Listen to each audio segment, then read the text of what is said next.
boleh ke?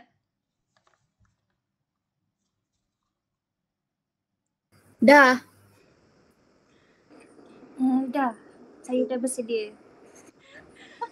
Saya pun dah bersedia. Saya dah bersedia ya. Tak bersedia. Sabar.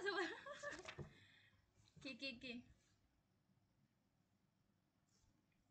Dah record ke? Sekejap. Dah record. Dah.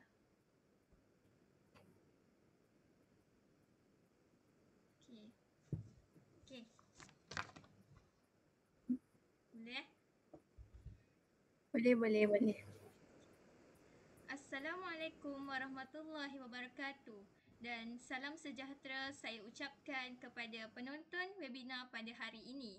Tertera di skrin kita iaitu tetamu undangan yang bukan calang-calang orangnya iaitu yang saya hormati Cikgu Adibah binti Sukor selaku penceramah pertama dan di sebelahnya pula Cik Nur Hafizah Afiah binti Hafiz sebagai penceramah yang kedua kita pada hari ini. Saya Siti Khadijah binti Sukor adalah moderator pada hari ini akan membawa anda menelusuri setiap isi yang akan dihuraikan oleh penceramah. Saya berharap agar webinar kita pada hari ini dapat berjalan dengan lancar. Jadi, tajuk yang akan dihuraikan oleh kedua-dua penceramah pada hari ini adalah berkenaan dengan akhlak dan pengurusan emosi Rasulullah SAW dalam menangani cabaran kehidupan seharian sebagai Khalifah Allah SWT di muka bumi ini. Bagi memberkati majlis kita, marilah kita bersama-sama menadah tangan, membaca Al-Fatihah, memohon pada Ilahi supaya majlis berjalan dengan lancar.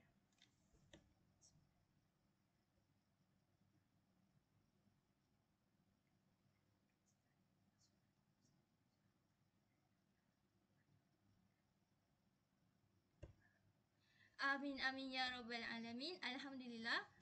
Hadirin yang dihormati sekalian, para peserta boleh beri sedikit komen. Adakah anda dapat mengikuti siaran kami dengan jelas? Okey, alhamdulillah. Jadi untuk itu, kita perkenalkan jugalah sebenar-benarnya tetamu kita iaitu Cikgu Nur Adibah binti Sukor.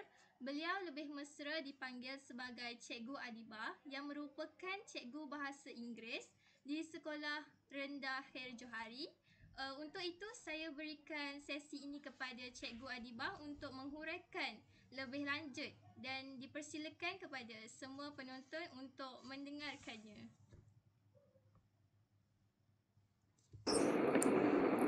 Boleh dengar? Boleh. Okay, bismillahirrahmanirrahim. Alhamdulillahirrabbilalamin. Wassalatu wassalamu ala asyrafil anbiya'i wal mursalin wa ala alihi wa sahbihi ajma'in. Assalamualaikum warahmatullahi wabarakatuh. Yang dihormati Cik Siti Khadijah binti Sukor selaku moderator kita pada hari ini. Penceramah kedua kita iaitu Cikgu Hafiyah binti Hafiz serta pelajar-pelajar yang dikasihi sekalian.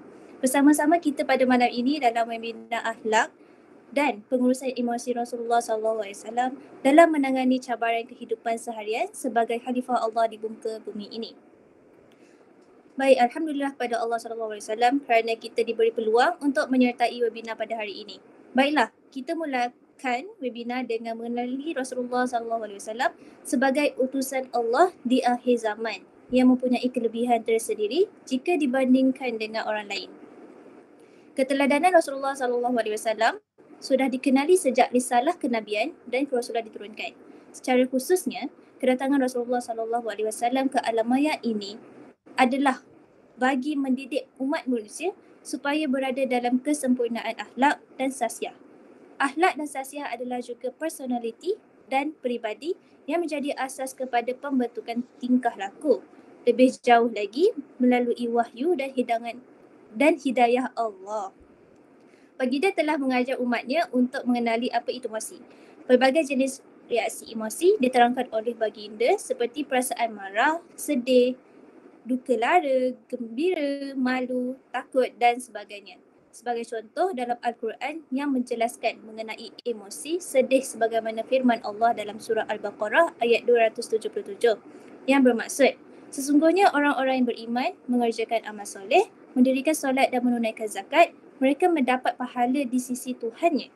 Pada mereka tidak ada kekhawatiran dan tidak pula mereka bersedih hati. Oleh itu, beramallah dengan sebanyak-banyaknya kerana tiada penyesalan di pengakhirannya. Sebaliknya, perasaan gembira yang akan menyelubungi jiwa kita. Maksudnya kat sini bila kita bersedekah, kita akan berasa gembira bila kita lakukan sesuatunya dengan hati yang senang dan hati yang terbuka. Berikut merupakan akhlak mulia dan pengurusan emosi yang diamalkan oleh baginda Rasulullah SAW. Yang pertama, baginda seorang yang pemurah. Setiap hari baginda akan mendermakan sebahagian hartanya kepada fakir miskin. Kerana baginda pernah bersabda bahawa sedekah tidak akan mengurangi harta. Sebaliknya, Allah akan mengangkat darjat orang-orang yang pemurah ini. Ibnu Abbas berkata, Rasulullah SAW ialah manusia yang paling pemurah lagi di bulan Ramadan. Jibril menemuinya pada setiap malam di bulan Ramadan dan Jibril mengajarinya Al-Quran. Ketika itu, Jibril terlihat baginda sedang melakukan kebajikan dan terlihat sangat pemurah melebihi angin yang berhembus. Baginda Rasulullah SAW juga bersabda, orang yang pemurah dekat dengan Allah, akan dekat dengan manusia serta jauh dengan neraka. Oleh itu, sikap pemurah perlulah disemai dalam diri setiap individu, contohnya melalui sedekah. Namun begitu, sedekah tidak hanya berbentuk harta benda. Sedekah boleh dilakukan dalam bentuk bukan material seperti menolong orang lain dengan tenaga dan fikiran dan mengajarkan ilmu. Yang kedua, baginda Rasulullah SAW sentiasa memaafkan atau bersifat penyabar. Pemaaf adalah sifat yang sangat terpuji yang Allah sifatkan kepada hamba-hambanya yang bertakwa. Dalam surah Al-Imran ayat 133 hingga 134 yang bermaksud, dan bersegeralah kamu kepada ampunan dari Tuhanmu dan kepada syurga yang luasnya seluas langit dan bumi yang disediakan untuk orang-orang yang bertakwa, iaitu orang-orang yang menafkahkannya hartanya baik di waktu lapang maupun sempit, dan orang-orang yang menahan amarahnya dan memaafkan iaitu kesalahan orang lain. Allah menyukai orang-orang yang berbuat kebajikan. Maka setinggi mana pun amarah seseorang, perlulah menahan amarahnya tanpa mengeluarkan kata-kata kesat yang akan menyinggung perasaan orang. Untuk itu, kita perlulah melakukan beberapa perkara apabila diri kita berasa ingin marah, iaitu dengan membaca isti'azah ataupun ta'awuz. Mintalah perlindungan Allah daripada syaitan yang menyesatkan dengan melafazkan a'udzubillahi minasyaitanirrajim, yang bermaksud aku berlindung dengan Allah daripada syaitan yang direjam. Selain itu, menurunkan posisi seperti duduk, baring dan mengambil wuduk. Contohnya bila kita berasa marah, kalau duduk tu tak dapat menenangkan kita, kita perlu berdiri. Ataupun kita perlu baring, ikut keselesaan masing-masing.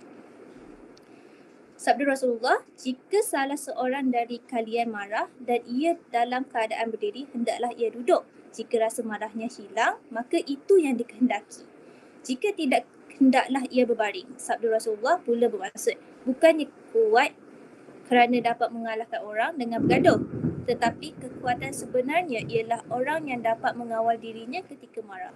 Sekian, itu sahaja huraian saya untuk tajuk kita pada hari ini. Saya serahkan semula kepada Cik moderator kita. Terima kasih kepada Cikgu Adibah atas perkongsiannya sebentar tadi. Seterusnya, saya serahkan sesi kedua kepada Cik Hafizah Afia yang merupakan pelajar di Institusi Sultan Hussein On untuk menghujahkan tentang akhlak dan pengurusan emosi Rasulullah SAW dalam menangani cabaran kehidupan seharian sebagai khalifah Allah di muka bumi ini. Dipersilakan.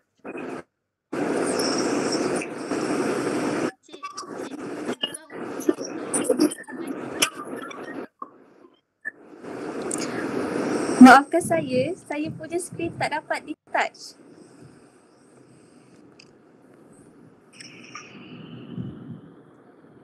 Okay. Bismillahirrahmanirrahim. Assalamualaikum warahmatullahi wabarakatuh. Terima kasih kepada yang saya hormati Cik Siti Khadijah binti Sukur selaku moderator kita pada hari ini. Baiklah, penceramah pertama kita tadi iaitu Cikgu Adiba serta pelajar-pelajar yang saya kasihi sekalian. Bersama kita pada malam ini dalam webinar Akhlak dan Pengurusan Emosi Rasulullah sallallahu alaihi wasallam, Nabi kita dalam menangani cabaran kehidupan seharian sebagai khalifah Allah di muka bumi ini. Baik, alhamdulillah kepada Allah Subhanahu Wa Taala kerana kita diberi peluang untuk menyertai webinar ini. Baiklah, saya akan teruskan webinar kita pada hari ini dengan isi yang seterusnya. Namun begitu, sebelum saya meneruskan hujahan saya berkaitan akhlak mulia baginda Rasulullah sallallahu alaihi wasallam, iaitu sifat pemaaf, hujahan saya akhlak mulia itu kita patut contohi yang saya menambah sedikit isi Cikgu Adibah tersebut tadi yang berkaitan sifat Rasulullah sallallahu alaihi wasallam, iaitu sifat pemaaf baginda. Ada suatu peristiwa di mana menunjukkan Rasulullah sentiasa berlapang dada dan pemaaf semasa menghadapi peperangan. Peristiwa ini bermula di mana seorang tentera musyrikin mengunggut baginda dan tentera muslimin berkata, "Siapa di antara kamu yang dapat menyelamatkan engkau dari pedangku?" Justru baginda menjawab, "Allah," sehingga tangan tentera gemetar dan pedangnya jatuh. Lalu baginda mengambil pedang sambil berkata, "Siapa kini mempertahankan kau dariku?" Dia menjawab, "Ambillah nyawaku dengan cara yang baik." Dengan ini baginda mempunyai peluang yang besar untuk membalas. Namun baginda memberi peluang kepada dia untuk mengucap 2 kalimah syahadah. Peristiwa ini menunjukkan begitu tingginya sifat pemaaf baginda terhadap orang musyrikin yang sepatutnya kita contohi dalam kehidupan harian. Untuk isi yang seterusnya, baginda Rasulullah sallallahu alaihi wasallam ialah seorang yang sangat pemalu. Daripada Abu Sa'id Al-Khudri radhiyallahu anhu, katanya Rasulullah sallallahu alaihi wasallam adalah seorang yang sangat pemalu, mengatasi malunya seseorang perawan di dalam bilik tidur bersama suaminya yang belum dikenalinya. Apabila baginda melihat sesuatu yang dibenci, kami akan nampak muka baginda berubah. Dalam hadis juga telah menyentuh berkenaan sifat malu. Sifat malu muncul hasil sikap berhati-hati manusia disusuli dengan menjauhi amalan atau ucapan kurang baik. Daripada Abu Hurairah pula, baginda Rasulullah sallallahu alaihi wasallam bersabda yang bermaksud, rasa malu adalah sebahagian daripada keimanan dan keimanan berada di syurga, sedangkan tindakan atau ucapan kotor adalah sebahagian daripada perangai yang kasar dan perangai kasar tempatnya di neraka.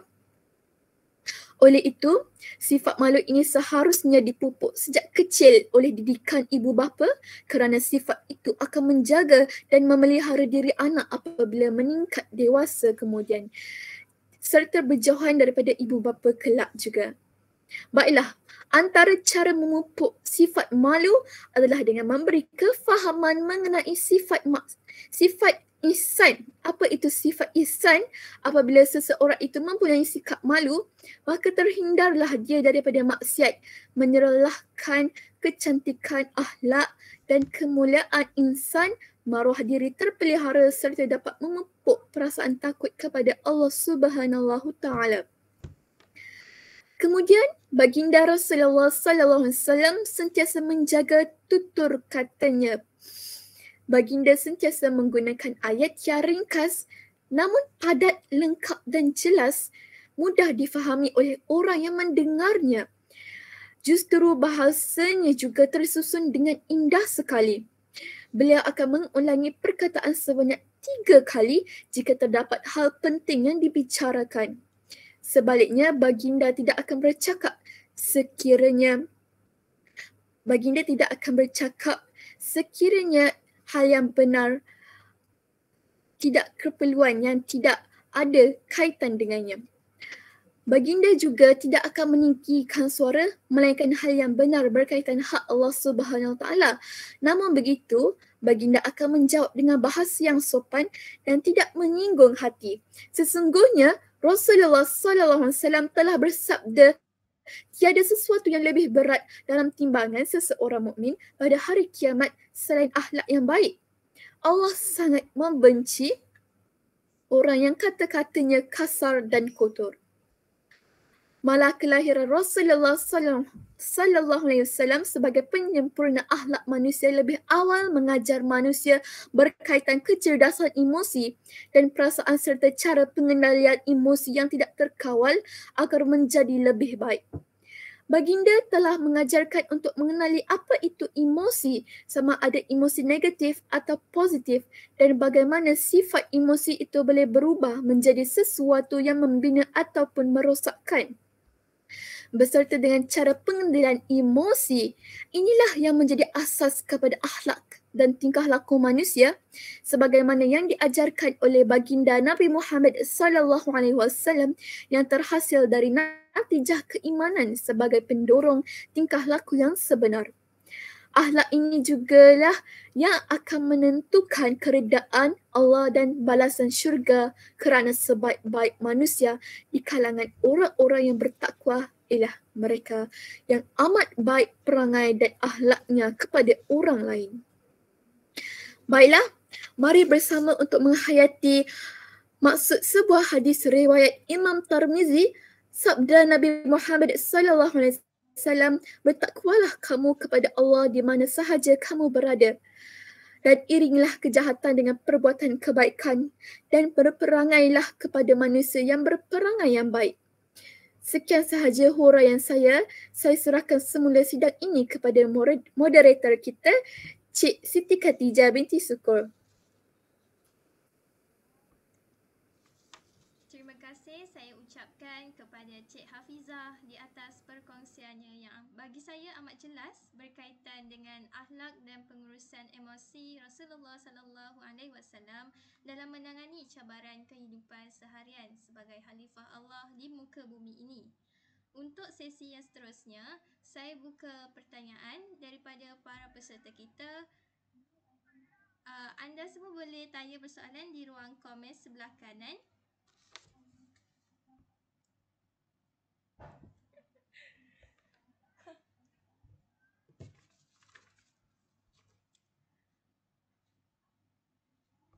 Baiklah, kita dapat satu persoalan daripada Cik Nur Hayani Hanisa yang berbentuk begini.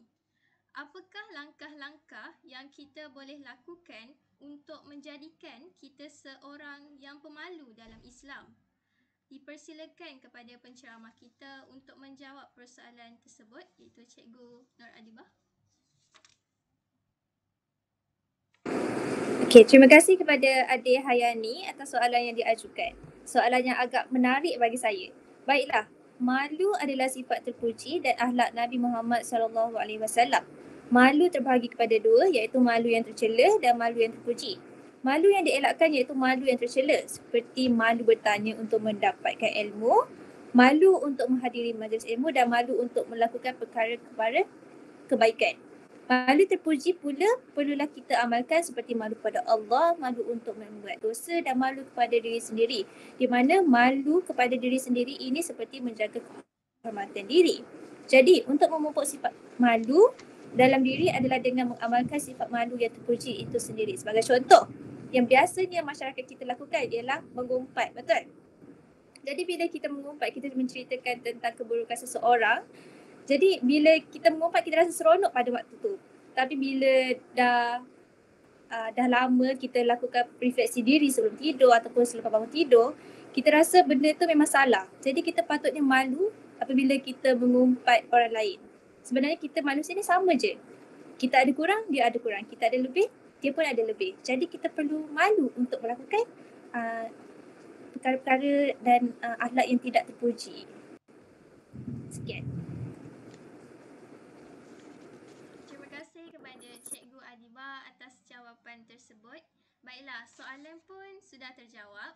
Jadi jam pun sudah menunjukkan pukul 9 suku.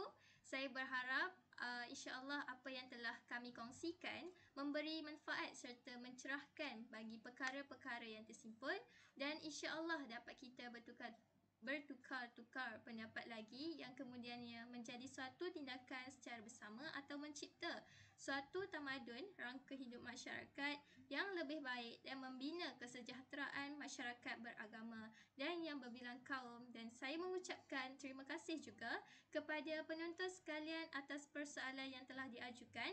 Alhamdulillah telah terjawab sudah persoalan tersebut. Akhir kata, saya doakan semua yang menghadiri webinar pada hari ini dikurniakan kesihatan yang baik. Terima kasih kepada para panel, para penceramah, Cikgu Nur Adibah binti Sukor dan Cik Hafizah Afiah binti Muhammad Hafiz atas masa yang diluangkan. Alhamdulillah, wabillahi taufiq wal hidayah. Assalamualaikum warahmatullahi wabarakatuh.